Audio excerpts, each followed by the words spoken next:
কাল রয়েছে ভীষণ শুভ একটা দিন, মানে শুভ রথযাত্রা রয়েছে। আর আগের দিন আমরা পৌঁছে গেলাম রিলায়েন্স ডিজিটালে। কি নিয়েছিলাম চলো তোমরা দেখতে থাকো। তো পৌঁছে গেলাম রিলায়েন্স ডিজিটালে, আর সেখানে ওই যে মেয়েদের অভ্যেস কোনোটাই বাদ দেবো না। প্রয়োজন একটা জিনিস আর দেখবো হাজারটা জিনিস ঘুরে ঘুরে, তো এটা তো করতেই হবে। মেয়ে বলে কথা যে সে শপিং যেই জিনিসেরই করি না কেন, এটাও তো এক ধরনের শপিং, তাই না? বলো তোমরা, একটু কমেন্টস করে বলো তো তোমরা এমন কারা কারা করো।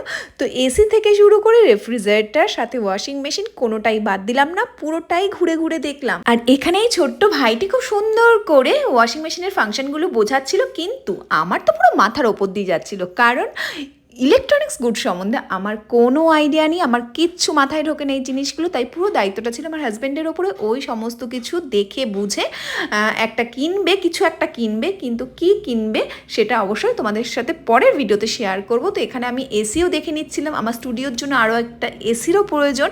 তো এই সমস্ত কিছু দেখে নিয়ে আমি ছোট ছোট কিছু ভিডিও করে নিই, কিন্তু কিন্তু যেই কাজটা আমরা নিজেরা হাতেই করতে পারি সেটা না করার জন্য এতটাই কুড়ে হয়ে গেছি আমরা আজকাল, সেটা না করার জন্য আমাদেরকে এত এত টাকা খরচ করতে হয়। আর এখানে এই রেফ্রিজারেটরগুলো আমার এত পছন্দ হচ্ছিল, কিন্তু কিছুদিন আগেই জাস্ট নতুন ফ্রিজ নেওয়া হয়েছে বাড়িতে এবং আমার স্টুডিওতে, তো সেই জন্য আর প্রয়োজন নেই।